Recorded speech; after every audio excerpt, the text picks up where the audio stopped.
तीर्थ तथा धाम की अन्य जानकारी। अब ये तो भाई और बहनों मोटे मोटे धाम थे, मोटे मोटे तीर्थ थे, केदारनाथ, बद्रीनाथ, अमरनाथ, पशुपतिनाथ। इसके अलावा भी और बहुत सारे तीर्थ हमारे भारत देश में हैं, जहाँ पर प्रतिवर्ष लाखों की संख्या में अंध श्रद्धालु पुण्य प्राप्त करने के लिए, या वर्तमान में तो बहुत सारे भाई बहन खाली पिकनिक मनाने के लिए, घूमने फिरने की दृष्टि से भी जाते हैं। तो वहाँ जाने से उनको लाभ होता है या नहीं होता है? वो साधना शास्त्रों के अनुकूल है या शास्त्रों के विरुद्ध है? और वो तीर्थ कौन कौन से हैं, कहाँ कहाँ हैं, और कैसे उन तीर्थों की स्थापना हुई? जब हम उनके विषय में जानेंगे तो भाई और बहनों वहाँ जाने का शौपन में भी हमारा मन नहीं करेगा। उन तीर्थों पर जाने का शौपन में भी हमारा मन नहीं करेगा, जिन तीर्थों पर आध्यात्मिक अज्ञानता के चलते हमारे नादान धर्मगुरुओं द्वारा भ्रमित किए जाने के कारण लाखों श्रद्धालु प्रतिवर्ष जाते हैं, और सैकड़ों की संख्या में तो आते जाते समय रास्ते में एक्सीडेंट में मर जाते हैं। क्यों? क्योंकि हम हिंदू भाई बहनों को अपने धर्म ग्रंथों में लिखी उन तीर्थों के विषय में जो सत्यता है अभी उसका ज्ञान नहीं है। हम केवल भेड़ चाल में चल रहे हैं, हम देखा देखी को ज्यादा महत्व देते हैं। और जब हमें सत्यता का पता चलेगा कि उन तीर्थों की स्थापना कैसे हुई, कैसे कैसे घटिया कर्म वहां किए गए जिस कारण से वो तीर्थ कहलाए, अब यदि हम वहां लाभ प्राप्ति के लिए जाएंगे तो हमारे से बड़ा मूर्ख फिर कोई नहीं कहलाएगा। तो हकीकत क्या है जो हमारे पुराणों में वर्णित है? तीर्थ तथा धाम की अन्य जानकारी। किसी साधक ऋषि ने किसी स्थान या जलाशय पर बैठकर साधना की या अपनी आध्यात्मिक शक्ति का कोई प्रदर्शन किया, वह अपनी भक्ति कमाई करके साथ ले गया तथा अपने इष्ट लोक को प्राप्त हुआ। उस साधना स्थल का बाद में तीर्थ या धाम नाम पड़ गया। अब कोई उस जगह को देखने जाए कि यहाँ कोई साधक रहा करता था, कि यहाँ कोई बहुत बड़ा भगत रहा करता था, पहले उसने बहुतों का कल्याण किया।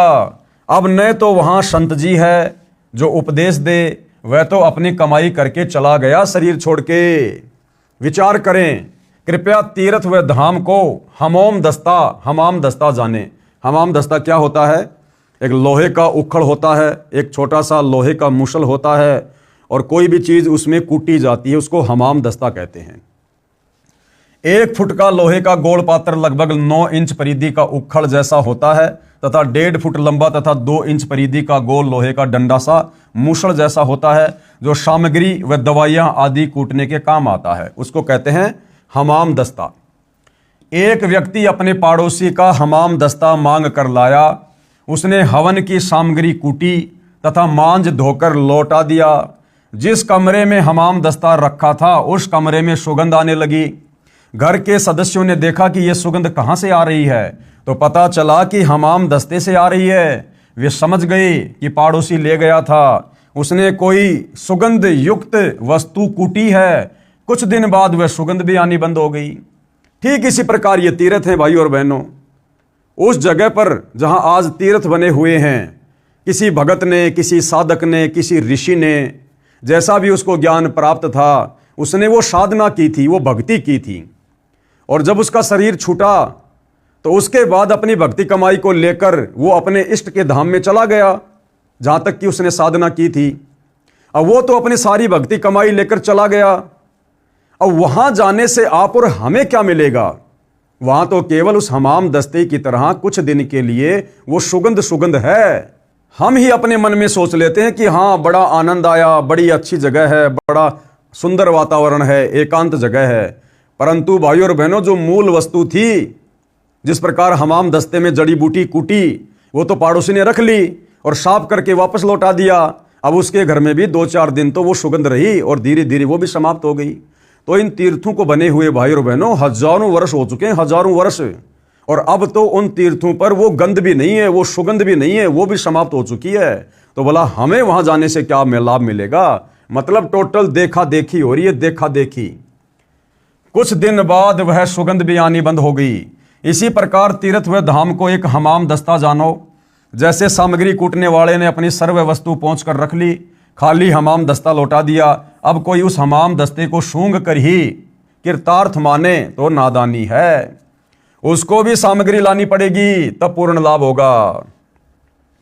ठीक इसी प्रकार किसी धाम व तीर्थ पर रहने वाला वो पवित्र आत्मा तो राम नाम की सामग्री कूटकर यानी भक्ति करके झाड़ पहुंचकर अपनी सारी भक्ति साधना की कमाई को साथ ले गया।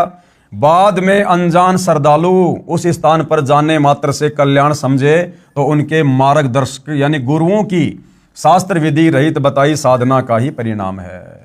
उस महान आत्मा संत की तरह प्रभु साधना करने से ही कल्याण संभव है, उन तीर्थों पर जाने से नहीं। जिस प्रकार उन तीर्थों वाली जगह पर पहले वो साधु महात्मा ऋषि बैठकर भक्ति किया करता था, हमने भी उसी प्रकार से भाई भक्ति करनी पड़ेगी, तब हमें लाभ प्राप्त होगा। खाली उस जगह को देखने मात्र से कोई लाभ नहीं है। उसके लिए तत्वदर्शी संत की खोज करके उससे उपदेश लेकर आजीवन भक्ति करके मोक्ष प्राप्त करना चाहिए। शास्त्र विधि अनुकूल सत साधना मुझ दास रामपाल दास के पास उपलब्ध है, कृपया निःशुल्क प्राप्त करें।